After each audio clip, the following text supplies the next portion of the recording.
Skulu ya secondary ni siombaniti kwa ile mbeange kisomo cha CBE kwa kuikiria kanuni manengelelia manyewa alama ya kulikandini wa grade ya 10 kisomo kila cha elite na utuika wala elite kunengelelia manyewa ajawi kwatio ni kwatiana na mwene kivila walimu wanene ma skulu ya secondary county na makwene wala ingine mwalimu mwanene wa skulu wa secondary Matiliko Boys Dr. Johnson Ndivo ripoti nayo tumbani wene mwandiki uitu wa Mauvokuma county ni ya makwene na ulani Maurice Mativo.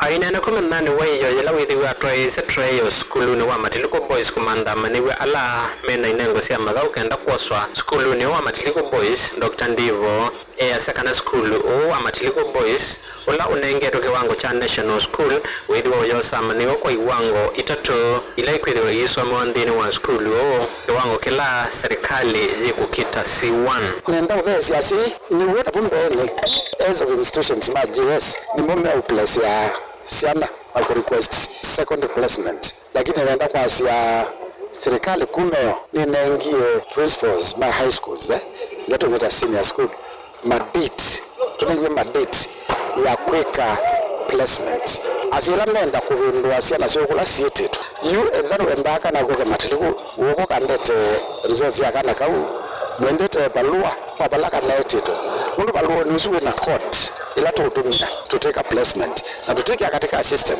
hizi jogo nigenda jogo you hivi ita approve kana decline kwa na capacity ya school Kota Dr. Ndivo no kwa sagana serikali ni nyiki itemetrola misio kuwekete kana maniwa masoma kuyana na utonyi wo bala mama manyiwa mausome ya maundu ma science ila yikwetwa STEM ange masome ya maundu ma madhao na inengo ila ni arts and sports na ange maisome ya maundu ma social sciences. Wale watoto wanaingia senior school mashule yako tayari kupokea wanafunzi na tumekuwa tukifanyiwa training ile retooling tumekuwa prepared kabisa kungoja wanafunzi Jumatatu ijao na ningependa kuuliza wazazi wasiwe na shaka wanafunzi wote watakuwa blessed ila mwanafunzi atapelekwa shule na atasoma sisi tunapatiana we are offering 3 pathways tunapatiana zote tatu tuko na percentages zile zimepatiana for example sisi tunapatiana 40% STEM 30% social sciences na 30%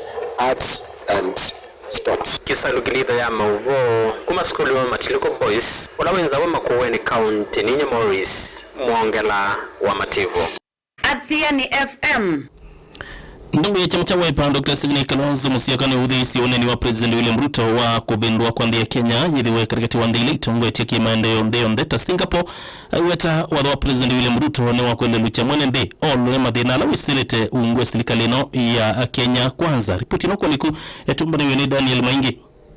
Inene ya kilewani mbunge cha Kipipiri kauntini ya Nyandarua wa chadhini cha kumasi ya idewa mbunge wa kileo mbunge cha Kipipiri wa Njiku Mui ya Mutongoi wa chama cha Wiper Dr. Stephen Kalonzo Musyoka wa Vuthe 7 muvango wa President William Ruto kuwetanu kuvindua ndia Kenya kwindi watandia Singapore aiweta kila President William Ruto wa ile kweka ni kukitana na ulusa nina kumina maundu alame ndito maitunga itina ndia Kenya takulikililwa kwa kisiaenendi viongozi ambao wanaongea uongo na to make the country believe kwamba what they are saying is true. You can't literally, because there's such a thing as equality of state. Hata kama nchi yako ni maskini, you cannot compare your country to another one. That is serious breach of protocol. I'm sure watu wa Singapore are themselves embarrassed. What William Ruto should have started by saying ni yale Kibaki tulipanga na yeye on Vision 2030. Aongei hayo hata katika issues zao ya bottom up, sijui hasla, because this thing about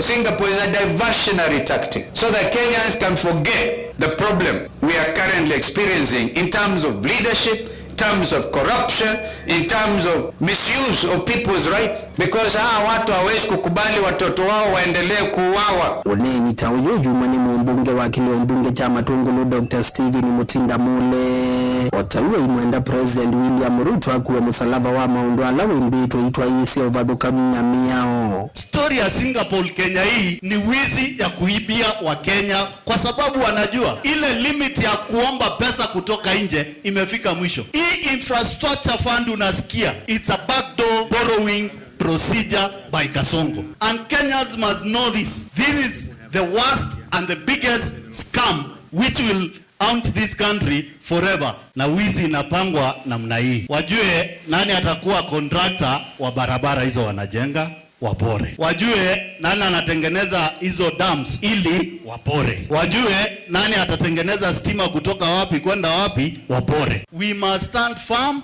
and say no to the Singapore story. Secondly, hii maneno mnasikia Kasongo anaongea anapita hivi, anaongea anapita hivi, anaongea anapita hivi, anatusi hawa viongozi. Ni kwa sababu aliambiwa peupe na mheshimiwa Trump, just go and prepare to hand over once you are defeated. Na now is in deeper problems. Ile pesa yote iliibiwa Minnesota, na kuambia Kasongo, nyoa nywele yako na watu wako, kwa sababu Trump ataikujia hapa, na naona ukienda kama maduo. Gilivoti ya idhojadhi yani Mita wa Daniel wa Maingi.